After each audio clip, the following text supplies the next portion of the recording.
Welcome back. All too often we turn on the news or read the newspaper about the latest murder, assault, or burglary. The reality is, in many communities on the Sun Coast, crime is actually down. As Christopher Brantley just reported, according to the latest figures, violent crime in Northport, one of the fastest growing communities on the Sun Coast, is down 8%. In Sarasota, it's down 7%. Why?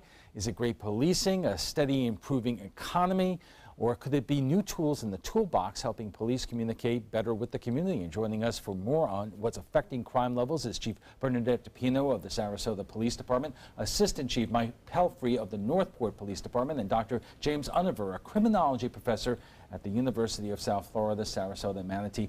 Thank you all for joining us. But Chief, I want to congratulate the Police Department on renewing its accreditation. I know it's been a long issue, but you got it done, and I'm sure that you have a lot of pride in that. We're very proud, and we passed with 100% and got a glowing report, so we're very happy that we earned our accreditation status. That's fantastic.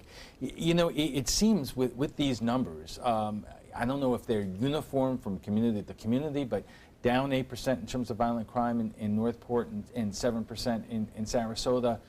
What do both of you account for in terms of why? Is it just community policing and the use of social media? It's a combination of both. I think it's a collaboration between the community. It's a good partnership, gaining trust. We have our citizens calling in, posting on Facebook, Twitter with Josh Taylor daily. And I think it's a multitude of things that are happening down there. You know, it is incredible what Josh has put into place down there. And in Sarasota, Chief, we were given some information earlier. In May 2013, you had 140 followers on Twitter, 328 likes on Facebook, YouTube, 23 subscribers. Today, you have 26,000 followers on Twitter, 22,000 on Facebook, 616 on YouTube. I mean, that's just a dramatic difference, and you see the result of it. Absolutely. Genevieve Judge has done a fantastic job with social media, and that really is a progressive, modern way of engaging with the community, especially with younger people within our community who depend on and utilize social media to be able to connect with, whether it's their law enforcement agency, to get their news, to get information, to share information. We use social media because it's really a good tool to help us. And it also builds up that trust with the community that community policing also does, because that helps us to engage with citizens that we can't possibly reach out to, because we only have so many police officers. But when you engage with them on social media, you can reach 22,000 people in one tweet or one post on Facebook. Professor, does that tell the whole story? Because we printed out some statewide totals, and total around the state, crime is down about 6%.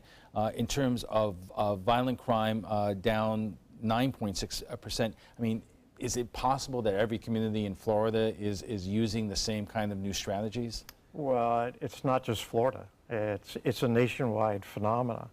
We are now at one of the historical lows of all time in terms of recorded data on crime. And so the question is, why is this happening across states, across counties, within communities? There's something, if you wish, larger, more structural that's causing these decreasing rates of crime. I want to dive into that. We're going to have to wait to the next segment because, you know, obviously I was curious about whether or not the strength of the economy has anything to do with that. Whether you have a better economy, does crime go down? Is that a major factor? Not in the research that I've read. That's interesting. All right, we're going to pick up this conversation. It is just getting started, but first we are going to check on the weather. Welcome back. If you're just joining us, we are discussing a decline in crime on the Sun Coast. A report by the Northport Police Department shows crime has gone down about 8% in a year. What's causing it to drop? Our guests tonight are Chief Bernadette DePino of the Sarasota Police Department, Assistant Chief Mike Pelfrey of the Northport Police Department, and Dr. James Univer, Professor of Criminology at USF Sarasota Manatee. A lot of, you know, kudos to our local police departments, but Professor, you say that this is happening around the country, and Correct. Why? Well, once again, we are at historical lows. And what's interesting also is that when the public opinions come out, people believe crime is increasing. Because of what we see on television with all these right, incidents around the country. If it bleeds, it leads is kind of keeps that amped up. But actually what the research shows is the #1 cause for why we are now in this historical low. We had an incredible high rate of crime in the early 1990s, late 1980s. And it's essentially what the argument is that the cause for the spike of crime was the introduction of cocaine and crack cocaine into the marketplace, and if you wish, an unregulated marketplace. And then what happened over time is that the crack cocaine market matured. And as the crack cocaine market matured, all the associated violence with it declined as well. So basically what the argument is that the cause for this incredible rate of decrease in the crime is largely attributed to the maturation of the drug markets. Right, but that drug market may have matured, but we have other drug markets now which have exploded, including the opioid market. And before the opioid market really blew up, it was the pill mills. Don't those forms of drug abuse also create crime? Well, they do, absolutely. Look, drugs relate to most crimes. If you look at robberies, burglaries, thefts, assaults, those most violent crimes are all associated with drugs. And that's why law enforcement targets drug dealers. And it also looks at helping people that are addicted to drugs and also providing education for people before they get involved with drugs with programs like DARE, but also school resource officers. Most people think community policing is just this, let's be nice and have partnerships with the community and the public and build trust and relationships, and it is, but it's also problem solving, and it's also looking at the underlying conditions as to why crimes take place and then coming up with creative solutions. As we talked on the break, is sometimes planting a thorn rose bush in an area where criminals hang out is a deterrent, and the criminals won't go there. So you look at environmental design, you look at alternatives like deferment programs like we do here in the city with our Tyler program. So instead of arresting prostitutes, we are then taking them off the street and helping rehabilitate them, get them into help and resources, and also knowing that most of them are victims of human trafficking, and we partner with like Sale of Freedom. So you have to look at those underlying conditions. But two questions here. In the early 90s, when crime was that high, I remember President Clinton had that big program in terms of hiring more police officers, and that was almost a short-term federal funding approach to that. But Chief Pelfrey, is there a difference between the drug issue with opioids and before that pills as opposed to crack cocaine? When you clamp down on the pill mills, the people are already addicted to painkillers. So once you clamp down on that, something else has to and that come up. Was the opioids. Exactly. And unfortunately, opioids coming into this country, I know 20 years ago, heroin was almost unheard of, and cocaine was on the market. Mm-hmm. Now it's the reverse. I think cocaine is now very, very expensive, and heroin is now less expensive than cocaine was ever. But Professor, why, with the opioid epidemic, which is so serious around here, why is that not associated with the same kind of crime level as crack cocaine? Well, I mean, the properties of the drug itself could contribute to that. Crack has a very short-lasting period of time with an urgency to get more as soon as it wears off. You get very anxious and you're looking for more instantly almost.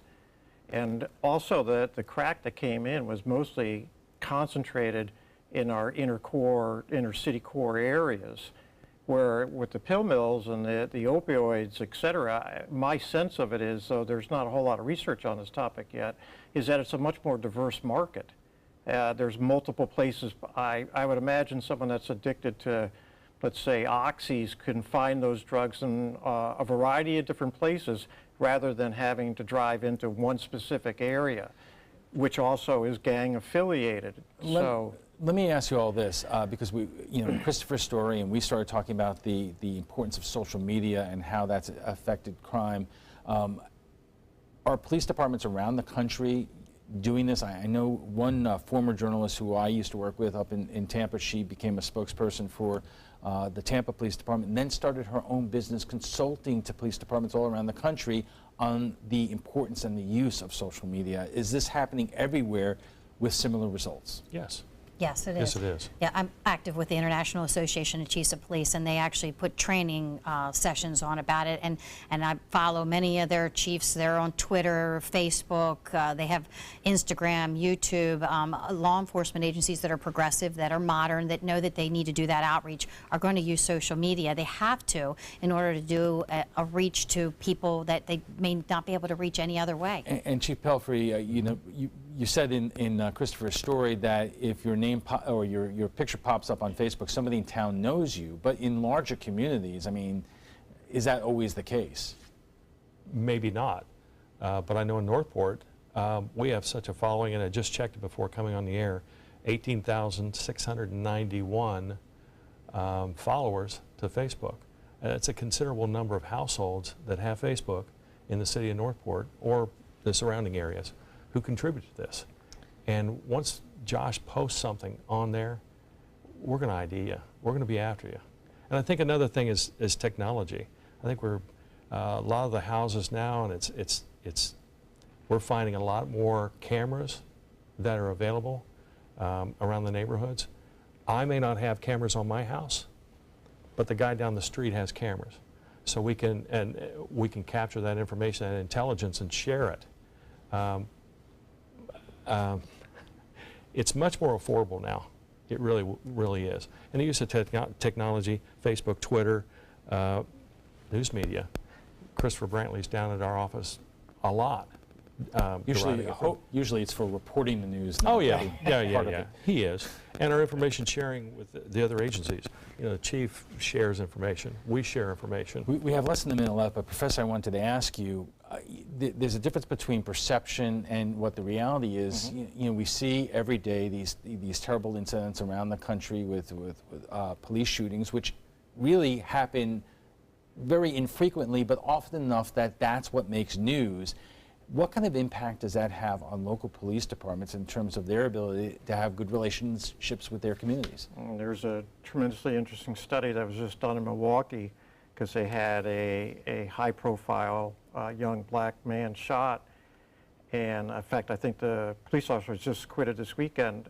After that, the number of calls to the police from the black communities decreased, so that the racial tensions obviously impact the ability for police to be effective, and they have to respond to calls, but they have to get the call to respond to. Right.